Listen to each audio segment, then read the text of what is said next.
Inga Windsor at the Local Market Monitor. We try to make our metro analysis reports as simple and self-explanatory as possible, but they contain a lot of information. So I want to walk you through what I think are the 5 most important features you should look at first. The purpose of our reports is to evaluate the overall circumstances of a real estate market, and then to look more closely at local areas where you might be making an investment. A typical metro analysis report looks like this. The first page summarizes the local economic situation and our conclusions from that. The second page shows a special COVID analysis that can help us decode what the longer-term local fallout from the pandemic might be. The third page shows comparative data for the counties within the market. If there are several counties, not all reports will have this page. And the fourth page, which can go on for many pages in the larger markets, shows data for individual zip codes. So let's go back to page 1. First, look at the chart of local home price increases over the last few years.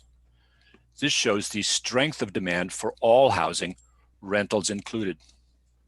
For Albuquerque, that increase has been between 3 and 6%, with a slow upward trend over the last few years and a pandemic-related dip in the latest quarter. This is a reassuring picture for investors in rental property. Demand has been good, but not too good. Increases below 3% indicate low demand. Increases much above 6% can lead to overpriced property that will give you lower returns.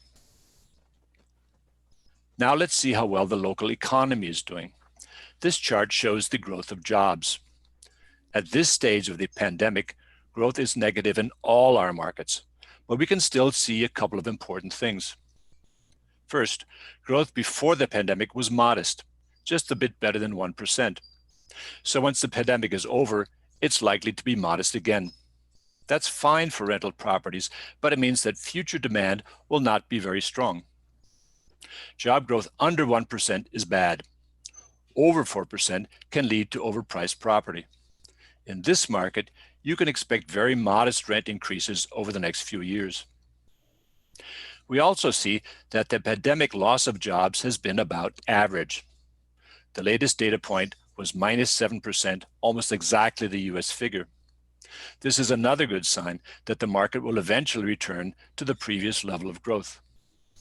In some other markets, we see a much larger drop in jobs, which, if not corrected, will probably lead to permanent job losses and slower demand in the future.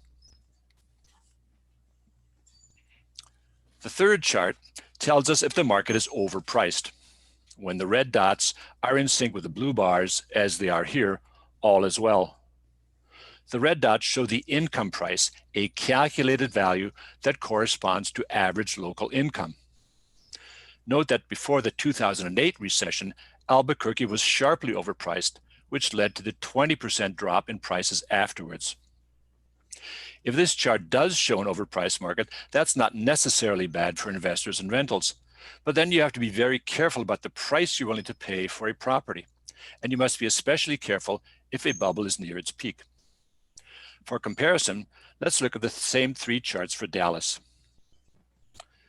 The first one shows a long slowing of price increases from 12% to less than 3%. Clearly, demand is slowing rapidly. The loss of jobs has been lighter than average, and pre-pandemic job growth was strong, so we can expect a good economic recovery.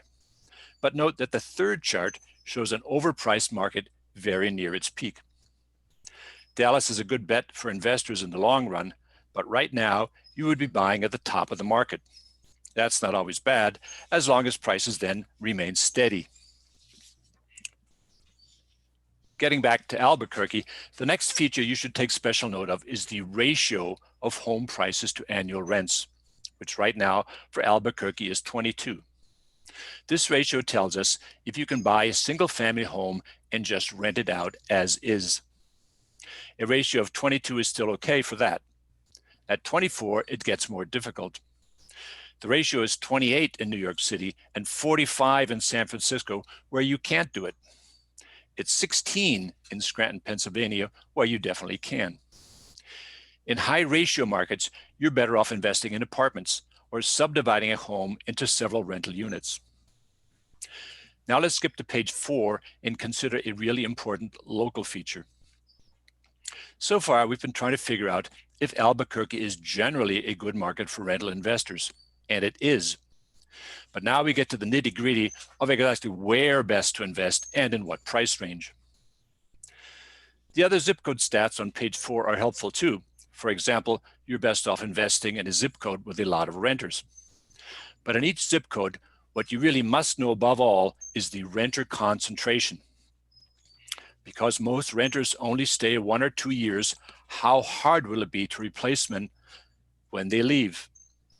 The highest renter concentration shows you the range of rents within which you will have the easiest time replacing your renters.